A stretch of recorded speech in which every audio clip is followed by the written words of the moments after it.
Friends, welcome back. എന്ന് പറയാൻ പോണ കണ്ടന്റ് എന്ന് പറയുമ്പോൾ യൂത്ത് ആൻഡ് സൊസൈറ്റി. അപ്പോൾ youth and society something corps also.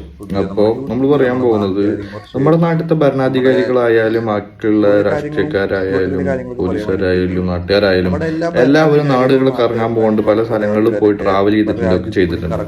പക്ഷെ ഇന്നേ വരെ ഇവര് അവിടുത്തെ കാര്യം കണ്ട കാര്യങ്ങളോ അവിടുത്തെ കുറെ ടെക്നോളജി കാര്യങ്ങൾ, റോഡിന്റെ സ്ട്രക്ചർ, ബാക്കിയുള്ള സ്ട്രക്ചറും കാര്യങ്ങളും, വേസ്റ്റ് മാനേജ്മെന്റ് തുടങ്ങിയ ഒരു സാധനങ്ങളും ഇവിടെ നിന്നേ വരെ ഇംപ്ലിമെന്റ് ചെയ്തിട്ട് കണ്ടിട്ടില്ല. ഒരു സാധനങ്ങൾ വലിയ രീതിയിൽ ഇംപ്ലിമെന്റ് ചെയ്യാനോ അതിനനുസരിച്ച് അപ്ഡേറ്റ് ചെയ്യാനോ കാര്യങ്ങളോ കണ്ടിട്ടില്ല.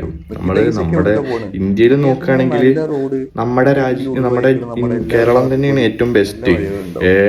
പക്ഷെ ഇപ്പോഴും നമ്മുടെ നമ്മുടെ കേരളം എന്ന് പറയുമ്പോൾ 2017-16 കാലഘട്ടങ്ങളിൽ എത്തിയിട്ടുള്ളൂ ബാക്കിയുള്ള രാജ്യങ്ങൾ നോക്കുകയാണെങ്കിൽ. എന്നാലും നമ്മൾ എന്തൊക്കെ വേറെ കുറെ സംഭവങ്ങൾ പലതും പല രീതിയിലുള്ള ഒരു രീതിയിലാണ് കിടക്കുന്നത്. ആരും ഒരു കാര്യങ്ങൾ ഇംപ്ലിമെന്റ് ചെയ്യണില്ല, കറക്റ്റ് ആക്കണില്ല. എക്സാമ്പിൾ പറയുകയാണെങ്കിൽ നമ്മുടെ റോഡുകളൊക്കെ തന്നെ നോക്കിക്കോ, ഫുള്ള് കുണ്ടുകൂടി റോഡാണ്.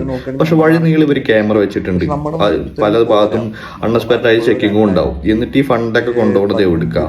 എപ്പോഴെങ്കിലും നിങ്ങൾ ചിന്തിച്ചിരിക്കണോ ഈ ഫണ്ടൊക്കെ എവിടുക്ക പോണത്?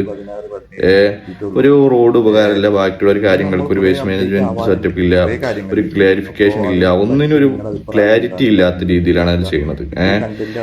ഇതിനൊക്കെ നിങ്ങളുടെ അഭിപ്രായം എന്താണ്? ഇനി മുതലുള്ള വീഡിയോ നാടിനെ കുറിച്ചിട്ടും നമ്മുടെ ബാക്കിയുള്ള ഇതേപോലെയൊക്കെ റിലേറ്റഡ് ആയിട്ടുള്ള കാര്യങ്ങളൊക്കെ ആണെങ്കിൽ നിങ്ങൾ കമന്റ് ചെയ്യുക. നിങ്ങളുടെ ഇതിനെക്കുറിച്ചിട്ടുള്ള നിങ്ങളുടെ പേഴ്സണൽ ഒപ്പീനിയൻസ് കമന്റ് ചെയ്യുക. Okay, by.